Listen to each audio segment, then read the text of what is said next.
International teachers must have at least the equivalent of a U.S. bachelor's degree and 2 years of teaching experience to qualify. But the process is expensive for them, costing $8,000 in sponsorship fees alone. Nora. Here at LaGuardia Airport, the tarmac got so crowded there was eventually a ground stop. That meant the airport was temporarily closed to flights heading here from other cities. In describing his views on Kavanaugh, President Trump said he too has been falsely accused. The mayor of Pittsburgh called Saturday the darkest day in the city's history, but says the answer is not putting an armed guard in every house of worship. The remaining 8 victims will be buried in the next few days. It's tradition for Jews to be buried as soon as possible, but because of the investigation, the families had to wait several days. Experts say eating while working is actually good for some people, driving the energy back into their work while also helping them focus. But that's not the case for everyone. Actor Robert De Niro was another target of one of the packages. Police say it was sent to his production studio right here in the Tribeca neighborhood of Manhattan. Experts are reminding everyone to be careful while handling raw turkey in the kitchen. That begins by thawing in the refrigerator and not on the counter. Here in Panama City Beach, the wind and rain have been brutal all day. At points, it's hard to stand up straight. Officials say former President Bill Clinton is at home, but Mrs. Clinton is not. She's campaigning for Democrats in Florida. Just up the coast in Panama City Beach, Hurricane Michael leveled this family-owned shopping center. This group of women share meals and live together to save money. We have the same reasons why we're here. Sacrifice for the family. And all our sacrifices, it's all worth it. They've come all the way from the Philippines to do a job fewer and fewer Americans want to do: teach. I heard from my friend that there's a massive hiring of teachers here in U.S. Back home, Andrea Loxine was making $400 a month. Here, she makes 9 times more. Very good. She's one of 8 teachers from overseas working at McGee Middle School in Tucson, Arizona. You know, this is a very big opportunity for me, a very big blessing. There are more than 1,400 teacher vacancies in Arizona this year. The state ranks 45th out of 50 when it comes to teacher salaries. The average public school teacher in America makes $60,000 a year. In Tucson, Arizona, it's $42,000. So there's more vacancies than applicants.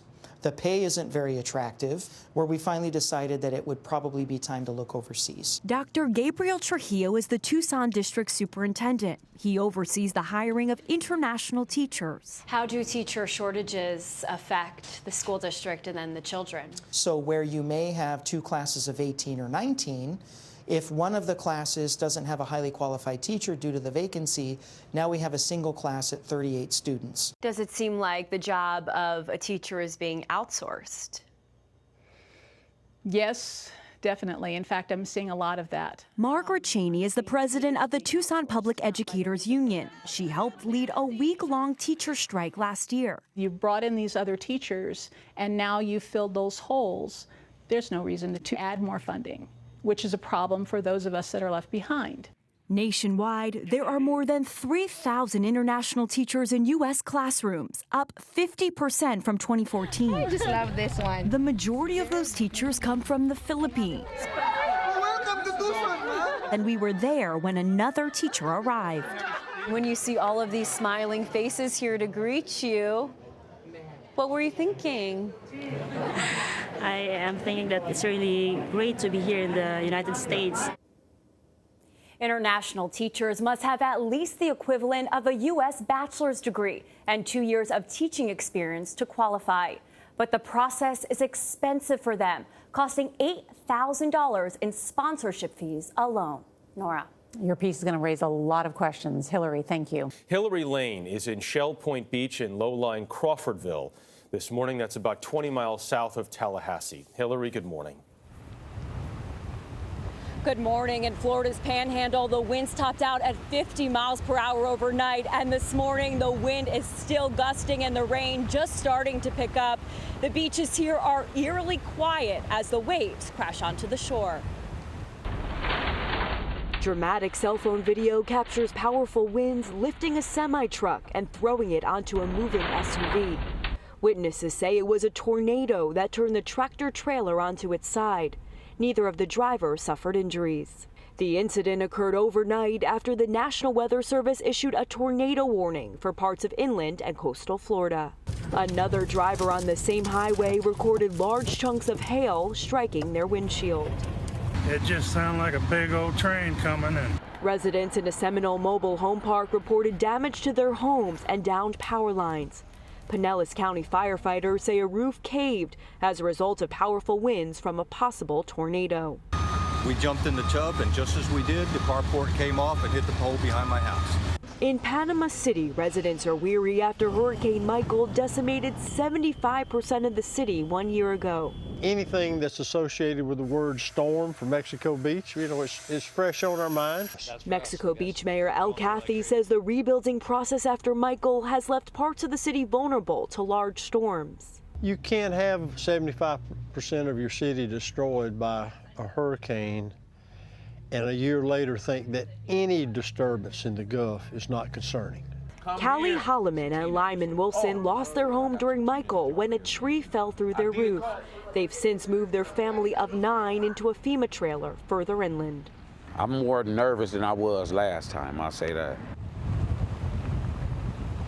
And the National Weather Service is trying to determine whether it was heavy winds or a tornado that caused the damage. And while Nestor has lost steam overnight, residents here along the coast are on guard as the wind gusts and the rain continues to fall. Dana. Hilary, thank you. Hilary, good morning. Good morning. The protests in more than 150 countries were led by young people, many skipping school to take part, all to send the message that elected officials need to do more to combat what they call the climate crisis. It was a sea of people from the Midwest to the West Coast and all around the world, calling for action now to stop climate change. Our generation is the one who's going to have to deal with the repercussions of irresponsible climate policy. Teenagers organized the climate strikes, inspired by the Fridays for Future campaign, led by 16-year-old Swedish activist Greta Thunberg. The mission? Student walkouts every Friday until elected leaders make changes to protect the environment. I think that if enough people go together and stand up for this, then that can have a huge difference. 100% green renewable energy by 2030 and no new fossil fuel projects is the goal for protesters like Sarah Sherlander.